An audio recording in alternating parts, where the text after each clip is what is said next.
Welcome to Planetary Gig Talk, Tales of Music and Magic. I'm your host, Jefferson Glassy, Chief Spiritual Dude of the Planetary Gig Society, whose mission is creating unity through music. And once again, I am in Studio One of the worldwide headquarters of the Planetary Gig Society, but our guest is not. We are conducting this interview via Zoom. And I'm very pleased and privileged to be able to talk with great friend, fabulous musician, Mr. Eric Schlam. Eric, thanks so much for taking the time. Thank you, Jeff. It's wonderful to be with you this morning. Yeah, well, Eric, you and I go back a little ways. We had a mutual acquaintance, Kendra Allman, significant, wonderful person who kind of put us together, and we worked together for a while. And I've always enjoyed you and your music. I've seen you play a number of times. Fabulous guitar player. Thank you. And we always had this sort of affinity for peace, kind of whatever that means. So I've been wanting to interview you for a long time, and glad we finally have the opportunity. Thank you. Look forward to it. So I know you've been sort of a Beatles guy, you know, that era of rock, 60s, 70s. But where did it all come from? Did you play music as a kid? Did you take lessons? Were your parents playing music? Was there music in the house all the time, or did they not play? How did you get the music bug? Yeah, so I think the greatest influence was my mother. She played classical piano, played guitar, she sang. Just a phenomenal musician herself, and we had the grand piano in the living room, and that was constant being attended to by her or my sister. So that's really, I think, where the bug came from, and she inspired me to take classical piano in the early days. How old were you then? I started about 8 and did that for about 5 or 6 years, and then in the mid-70s discovered the guitar, and that just took my attention away like nothing else. So I studied the classical guitar early on, and then just delved into the rock and pop and jazz and be as versatile as I could. So, but that's my true love. Although piano was the first instrument, guitar is my first love. Yeah. So, was there something in particular that led you to guitar? Did you just see one and grab it, or did you went and saw somebody play and thought, oh my goodness, I got to do that? Well, I think a great confluence of events and the timing, because I was 12, 13 in the mid-70s. And that's when sort of the guitar heroes really started to emerge. So you had people like Peter Frampton and Pat Travers and Robin Trower and Frank Marino, all these great guitar players, and Jimmy Page with Led Zeppelin. And that was of my youth. And so I was just captured by it and fell in love with the guitar and wanted to emulate their styles and their playing. I think that's really what drove me to it. Yeah. So then you were a teen, and were you playing with your buds, hanging out, going to concerts? Did you get in groups very early? Did you start playing in bands? I did. I started playing the guitar about 13 years old, and within probably, I would say within a year, I started playing with the group, just some mates from high school. And we ended up playing together for 2 or 3 years, and I think had some degree of success. And I've been on that ride ever since, whether it's been doing solo acoustic music or playing in a classic rock band, or the current project that I have today is a Beatles tribute band. So it's been with me every step of the way. Yeah. So I think you still play with some of those folks that you started playing with, didn't you? I mean, I do. In a group called the Darby Brothers, which is a classic rock band, we're all high school mates, and we've known each other since probably 14, 15 years old. I've played on and off together for probably 40 years. Yeah. So describe that a little bit. You know, you've been playing with people since you're a teenager. You've probably played some of the same songs hundreds of times. True. What is it like? It seems it must be sort of a conversation built around a common theme. How do you feel when you're playing with them all these years later? I think playing in particular, and I would say music in general, it just takes you to a place that nothing else does. It's almost elevating yourself beyond the world, the physical world, and you feel just captivated by it. And it's a sense of peace. It brings me a lot of peace and joy like nothing else does. Wow. Yeah. Well, that's a pretty eloquent way to say it. Um, and and I guess you've seen a lot of people. You played for thousands of people. You played with a lot of different folks, folks that you knew, and new people from time to time, obviously. What have you seen sort of as the power of music, how it affects audiences, how it affects the people you play with? I mean, do you have any tales or stories about that kind of thing? I just visually and speaking with people, I would say my observation, particularly when I'm playing, is that they're in a similar state. It's a sense of freeing yourself from the worries that surround you or envelop you every day. I think it takes other people to that place as well. I suspect some people maybe do it in other methods through religion or through reading or something that almost gets you out of your head and out of your space, as I say, but that completely does it for me. And I think when you're giving off that vibe and you're in a sense, just the sense of euphoria, it's infectious. And I think when other people observe that, and particularly if it's music that they like and they identify with, it takes them away too from their physical sense. Yeah. So it, as you said, gets you out of your head. For non-musicians, how do you describe that? It must happen in sports and other activities. It's just you're not worrying. You're not thinking. Right. You may be worrying about the next chord, I suppose. But right. You just have a sense of freedom, and your purpose for being at that moment is just to make and enjoy music. And so nothing interferes with that. It filters out everything, or really precludes anything else from entering into your psyche or your mind or your being. It's just a different experience entirely. Yes. So do you play every day? I do. I sit at the piano and have the guitar in my hand. If I'm not reading or doing anything else when I'm home, I usually have a guitar in my hand. Yeah, I remember one time in my office, because I have a guitar in my office, which is a little weird in the law office, but you came in and grabbed the guitar and said, well, it just feels really good to sit here with a guitar while we're talking. Right, exactly. It's a natural extension, I think, of me. Yeah.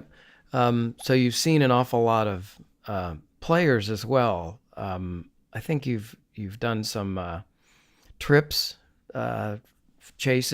were you chasing the Beatles around, or who have you been chasing around in your travels?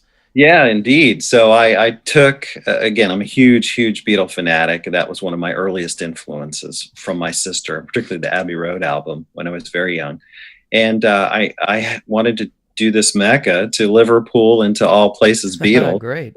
Yeah, where they grew up, and visit the Abbey Road studios, their childhood homes, and the place where they initially met, the church where they met, and just to experience that. And it was again just a tremendous joy, particularly Abbey Road. The crazy thing about Abbey Road was when I went to the studio to visit, as so many people do, there must have been half a dozen people out front just singing Beatles songs on the street. It was hilarious. But I would say that was in the tail end of the 90s, but it gives you an indication of how profound the music is and the longevity that it has.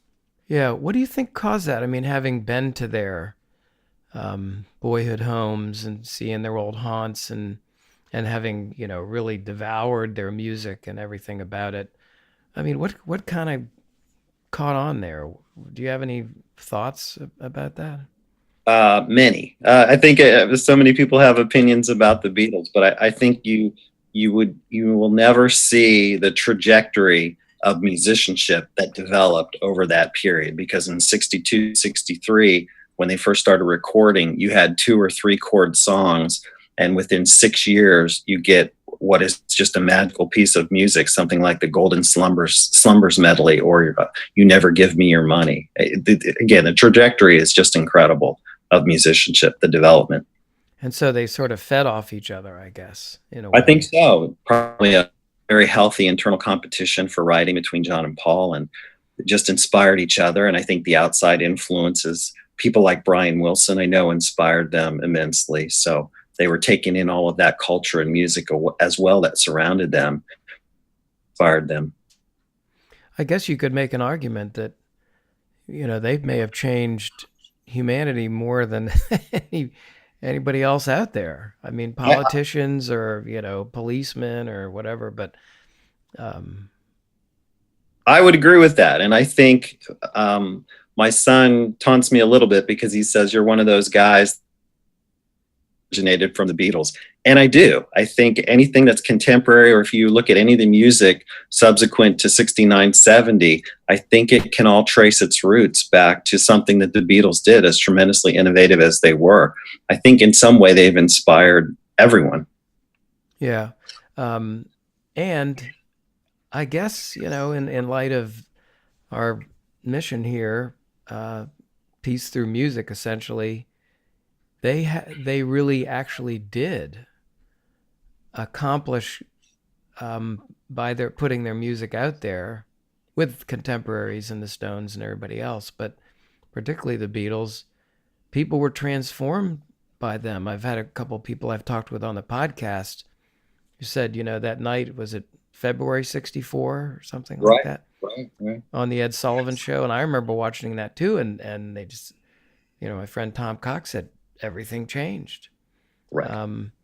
I mean, they really, given the mindset that they were pushing, not pushing, but that they had, and but what arose from their music, people's consciousness sort of changed.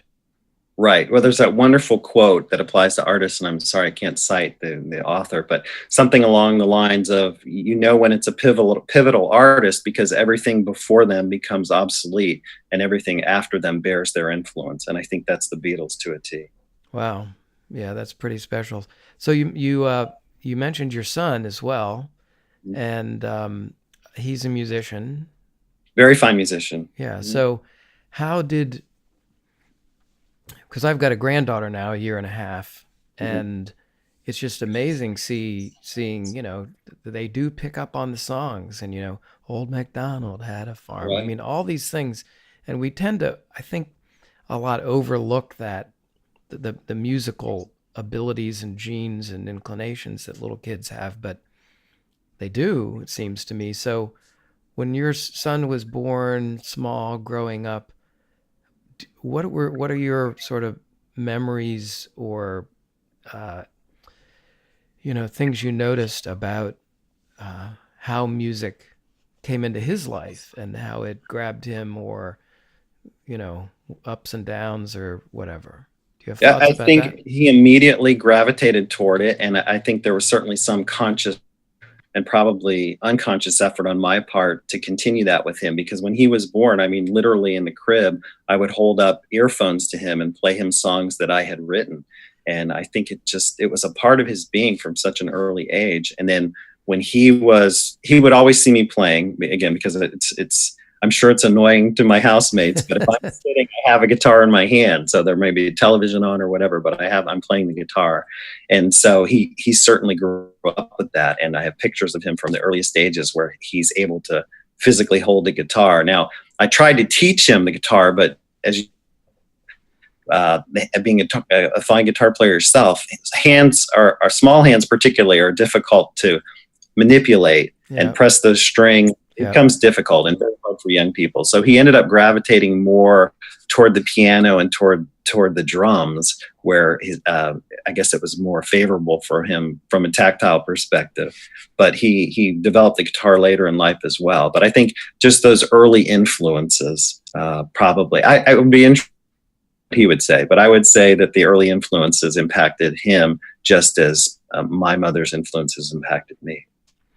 Do you did you see that as a positive or supportive influence in his life as well? Absolutely. I think, particularly with young people, and this as well, I think it's a very competitive and challenging world. and a lot of people make bad decisions, particularly in their teen years. And he had something that he became a very fine musician at an early age, and I think it helped his esteem and gave him a good grounding. So when people were making less than favorable decisions, peers and whatnot are encouraging to do so, I think he had the strength to say, no, that's not for me. And it just gave him a sense of being and purpose and esteem, which tremendous, I think helped him tremendously. Yeah, well, I've thought having, since I picked up harmonica 20 years ago, and I remember spending months trying to learn one song and realizing it can kind of give meaning to your life, purpose to your life. You're working, you come home, man, I just want to learn this song. I Right. can't get those few notes, and you go for it. But it's amazing how it can do that. Right. Uh, You develop, I think people who are able to immerse themselves in it develop a passion. And again, it's just unlike anything else I've experienced. yeah. So you're going to go on some new ventures here soon, going into the teaching realm, working with kids. I think you'd be really great at that. You're not teaching music, but a lot of people got music through schools and churches, whereas I'm not sure they do so much anymore. Um, do you have some thoughts about that, or looking, going into this new gig you've got? Well, yeah, as you know, I practiced law for 25 years and felt it was time to transition. I've always wanted to teach and be with young people. And I've taught, given lessons privately, guitar and piano for many, many years. So it seemed like a natural transition. And absolutely, will be a part of the classroom. They'll certainly know my passion for music, maybe too much in terms of groups, because I don't know if they gravitate toward the Beatles or some of the older groups that I love. But certainly, that will be a part of my life in the classroom with them. Yeah, well, that's very cool. I mean, you really have, you wear the musicianship uh, label badge very proudly and honorably. Um, Absolutely. so, Eric, one of the things that we've always had in common is this shared affinity for peace, creating peace, peace signs, all that.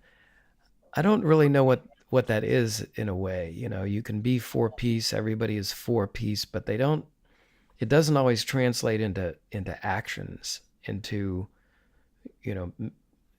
positive effects on society. But I really believe, in my heart, that we can make a difference. And if we believe that we can do better, and that one of the best tools we can use is music, I think we can do it. We just have to kind of focus on it. So this has been something you've been, it's sort of who you are in a sense. What thoughts do you have about that aspect of music, the ability to maybe make a change for the good in society, or, individual people, however you want to approach it? I agree with you 100%, Jeff. I think there's a tremendous confluence between the music and peace. And as you articulated, it's really what brought the two of us together. As our mutual colleague came to me and said, I know this guy, he's awesome. He's so into music and peace. He's exactly like you, has those similar thoughts.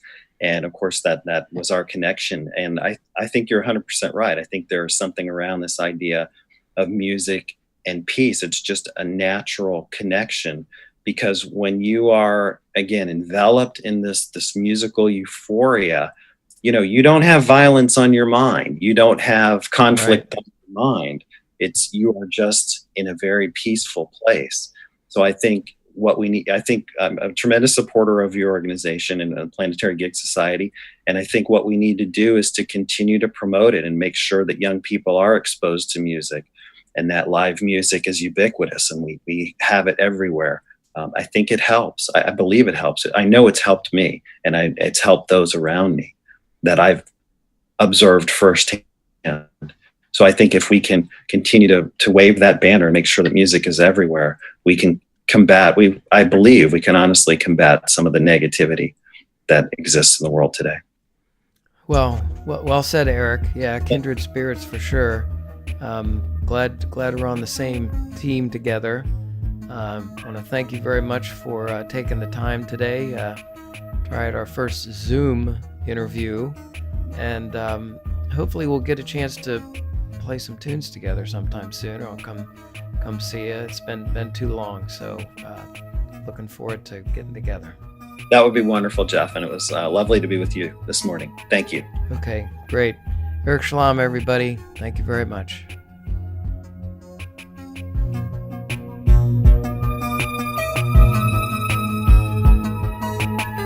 You've been listening to Planetary Gig Talk, Tales of Music and Magic. I'm your host, Jefferson Glassy, Chief Spiritual Dude of the Planetary Gig Society. We talk with musicians and others about the power of music and how we can use music to help create a better world. Please check out our website, www.planetarygigs.org, for information about some of the organizations promoting music and musicians, resources about the power of music, books, movies, articles, including new research on music and the brain. We welcome your support. The Planetary Gig Society is a Section 501c3 charitable organization, and you can donate on the website. You also can receive a free email signature block demonstrating your support for Planetary Gig Society. Please follow us on Twitter, Instagram, and Facebook at Planetary Gigs. And we want to thank fabulous musician and teacher Eric Weinberg of Little Eric Studios for the Planetary Gig Talk music titled Chill Kid, It's Saul. So please check out Planetary Gig Talk on iTunes, Google Play, and Stitcher. Subscribe and hear all the upcoming episodes. Thanks very much.